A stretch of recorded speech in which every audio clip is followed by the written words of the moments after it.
Hello, I'm Ollie and this is Criminally, where I talk about crime, pulp, horror, that kind of thing. Today, men's adventure and enjoyable crime. It's my weekly wrap-up.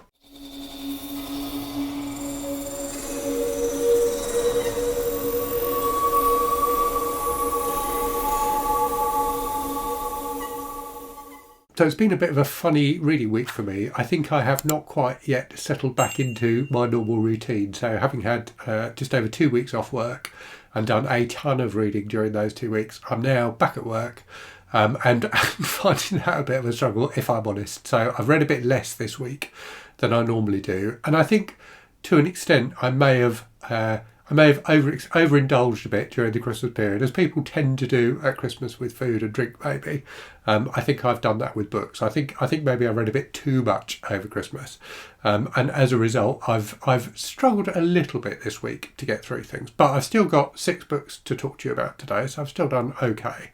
So let me talk to you about those, and then at the end of the video, as usual, I'll talk about what's been on the channel and what's coming up on the channel.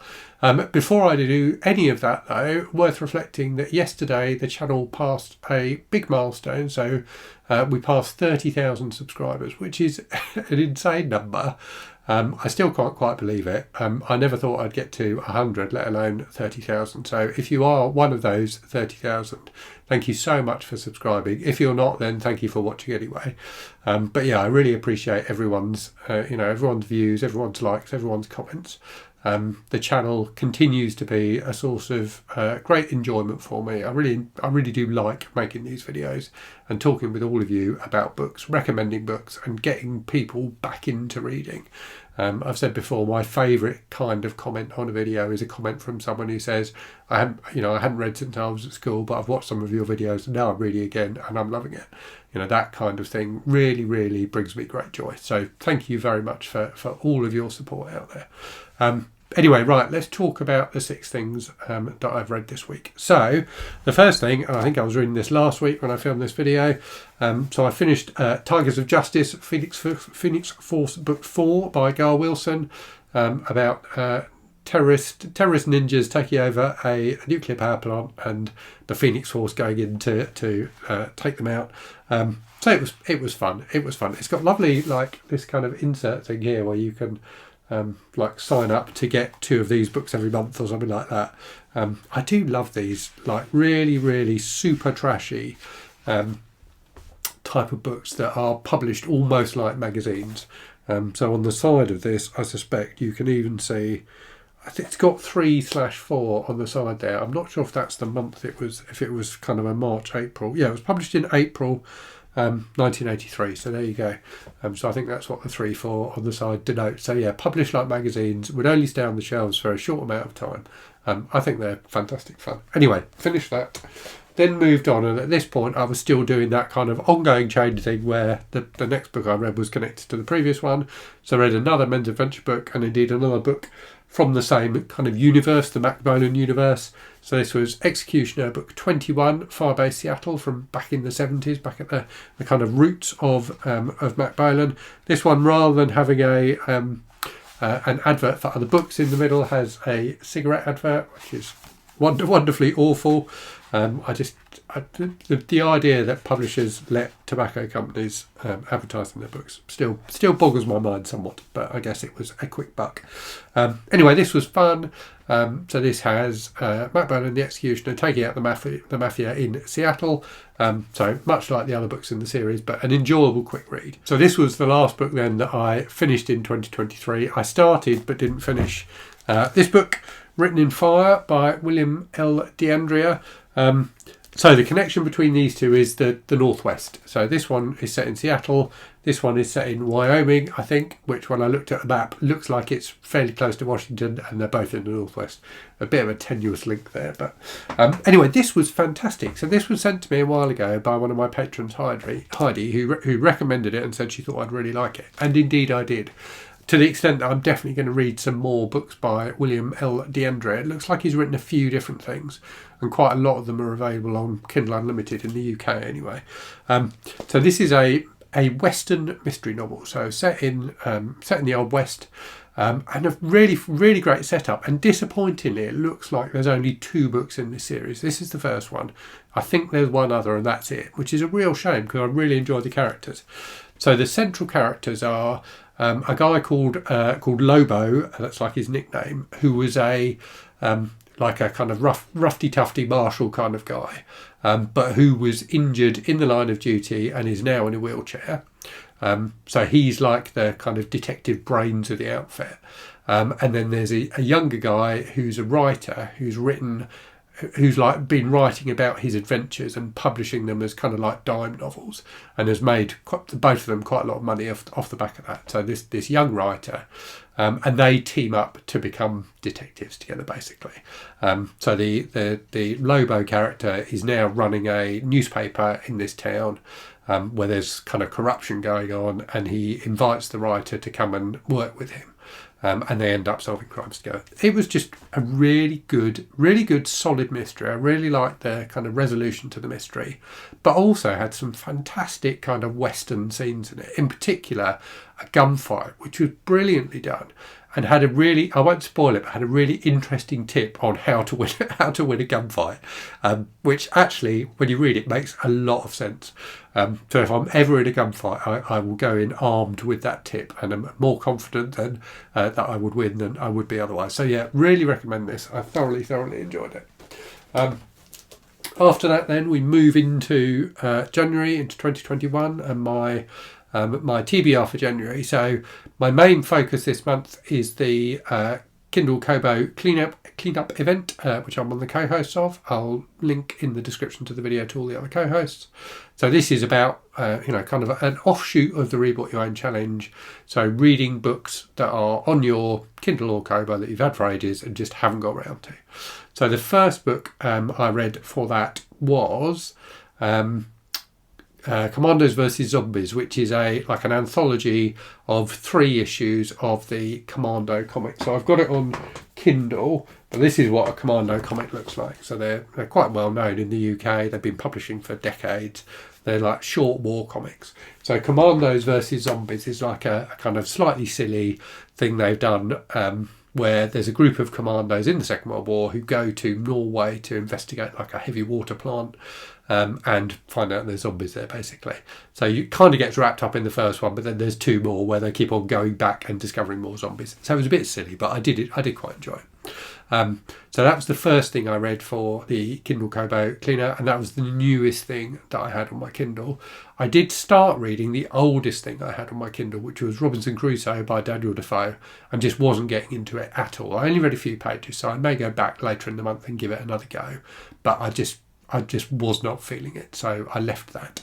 I then read a book for so one of the other prompts is, but it was free, so I read a book that I got free, which is Malibu Burning by Lee Goldberg. So Lee Goldberg is an author I really like. He writes simple, enjoyable mystery novels, basically. He's been a writer for various TV shows, I think including things like Monk and Diagnosis Murder, and his books often feel like kind of TV movies. They're quite simple in their plots, but they have good, decent characters, good dialogue and things like that, and they're just really fun to read. So Malibu Burning is about a pair of like fire investigators in California who are investigating fires, but it's also about this con man character who is trying to put together this one big job to kind of retire on, and it's kind of the meeting of those 2 groups of characters. And it was really fun. I felt like it got a bit too complicated towards the end. There was just so much going on, and I felt Lee Goldberg didn't quite handle it perfectly. And there's also one kind of nagging problem throughout the book, which for the most part he manages to keep out of your mind too much. But by the end of the book, I couldn't help feeling that he hadn't quite resolved it. But it was still really fun, really good dialogue, quite funny at times, really exciting at times, really good characters. You can imagine it as like a fairly big budget, late 80s Hollywood movie. I really thought it was a good time. I then read after that, again for the Kindle Kobo Clean Out event, and this one was, the prompt for this was Blame It on BookTube. So this is a book I've seen various people on BookTube read, and it was fun. I didn't love it, but it was fun. So that's Man, F This House by Brian Asman, which is, you think is a haunted house story, but ends up being something slightly different. So about this family move into this house, all sorts of weird goings on, and it just gets weirder and weirder and weirder as the book progresses. The climax of this book was like off the charts weird, and really fun. I wasn't enjoying it that much until the end, but the ending is so bonkers, it was impossible not to enjoy it. So a fun read, and a great title as well, just an immediately attention-grabbing title. So in terms of things I'm currently reading at the moment, so I am currently reading as a buddy read with one of my patrons, Leanna. I'm reading The Melting by Lize, which is I think it's Dutch. Oh, I got this wrong before, and Anne Novella told me off in the comments. It's either Dutch or Belgian. I can't remember. Oh, it's Belgian. So a Belgian novel about it's basically a small town in Belgium where one year only 3 kids are born, and those 3 kids become friends, and it's about their kind of adolescent years, and them looking, or one of them looking back on those years from the present day. It's interesting so far. I'm not like 1,000,000% sure exactly what the plot is, but I'm really enjoying it. It's definitely well written, and it feels like it's building up to something. So yeah, enjoying this so far. I'm about a quarter of the way through that. And then also listening to The Forgetting Moon by Brian Lee Durfee. So again, this was for the Kindle Kobo Clean Out event. This is a book by a booktuber. So Brian Lee Durfee, very well known and very good booktuber, really entertaining channel. I'll link to him in the description. Well worth checking out if you don't follow him already.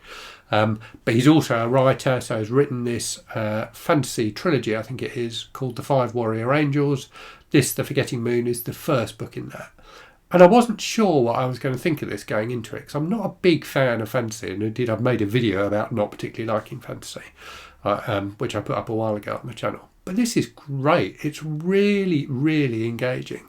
So the world that it's set in is not like crazily different from our world. So there isn't a ton of world building. There's basically, humans living in a kind of semi-medieval feudal type kind of society, but there's other creatures as well, but they're all kind of recognisable enough that you don't need a ton of explanation as to what they are that drags the story down. But the characters are just really, really well done, really engaging. You really care about them, and just some fantastic set pieces as well. There was this set piece like it's not whale hunting, but like this world's equivalent of whale hunting, boating scene, which was phenomenally exciting, and loads of intrigue and stuff like that going on as well. So just a really solidly entertaining book. Really enjoying it enormously. So yeah, looking forward to listening to more of that. It's a really, really good time. I'm looking forward to, so I exercise every morning and listen to that while I'm exercising, and I'm really looking forward to that part of my day, because I'm going to find out what happens next in the book. So yeah, that's been very entertaining. Just as entertaining has been the Garbology. So if you've been following, you will know that myself and Troy Tradup are intending to publish a short story anthology in August of this year, featuring trashy stories to coincide with Garb August 2024. Submissions for that closed at midnight on the 31st December, so closed at the end of last year. And we are gradually working our way through, and we'll be through January and February, working our way through the submissions and reading them all and shortlisting. So we've ended up with far more stories than we can put in a book, which is a nice problem to have. And we're currently reading and shortlisting, and it's really fun. I'm really, really enjoying it. I've read some great stories so far. So if you did submit, thank you so much for making the effort to submit, and also for entertaining me if yours is one of the stories I've read. Really, really good, and making me very, very excited for the finished products. I think that we're going to have some really great stories in there based on what I've read so far. And then finally, so just started this morning, The Greatest Enemy by Douglas Reeman, which is again for the Kindle Kobo Clean Out event, so a book I've had on my Kindle for a while. The prompt for this one is, what is it? It's a new to you author. So Douglas Reeman is a long-standing author of like kind of naval adventure fiction in the UK, also wrote under the name Alexander Kent.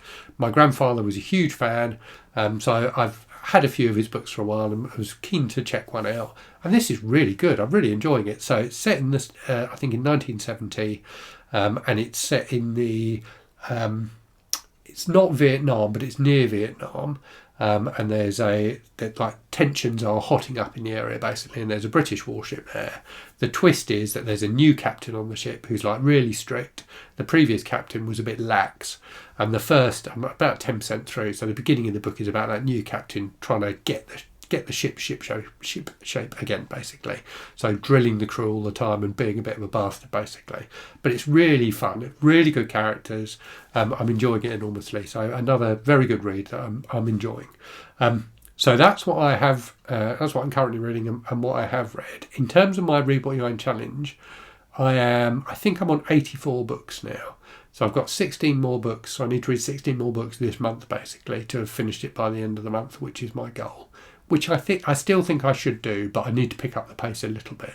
This has been a somewhat slow week for me, but I'm commuting up to London again now, so a bit of reading time on the train should hopefully get me back on track. So in terms of channel stuff then, in the last week you've had my December wrap-up video with 57 books. So I said at the start maybe I'd overindulged in December. I think 57 books probably does count as overindulging, doesn't it? My January TBR, an announcement video for Garb August 2.5. So we will be doing a weekend in February, 17th, 19th of February, where everyone who wants to take part just reads one trashy book. So very much looking forward to that and seeing people dip their toes in the warm, scummy waters of trash fiction. And then also a video on how I read so much. So which is not really tips on how to read so much. It's more just personal reflections on the fact that reading is such a central part of my life. In the week ahead then, so I've done in the last couple of weeks a few videos of my best books of 2023. I'm also going to do my worst books of 2023, or most disappointing books at least. I'm also going to do a video that one of my patrons requested, which is a video on Discord. So you'll see lots of people on BookTube, talking about their Discord servers, and they can be a bit daunting at first. If you're not used to Discord, it can take a bit of time to get your brain to process how it works. So somebody asked me to do a video talking about how to use Discord, so I'm going to do a simple video on that, and then I think I'm going to do a review video of Tampa by Alyssa Nutting, which I've been toying with the idea of doing for a while, and also maybe a video about Rage by Stephen King. So that's the kind of stuff you can look forward to in the week ahead. Anyway, I will leave it there. Thank you very much for watching today. Hope you've all had good reading weeks. Hope you had good New Year's. Hope 2024 is wonderful for you. But yeah, as always, thank you very much for watching. Hope you're safe and well out there. Hope you're reading good stuff, and I'll speak to you again very soon. Cheerio.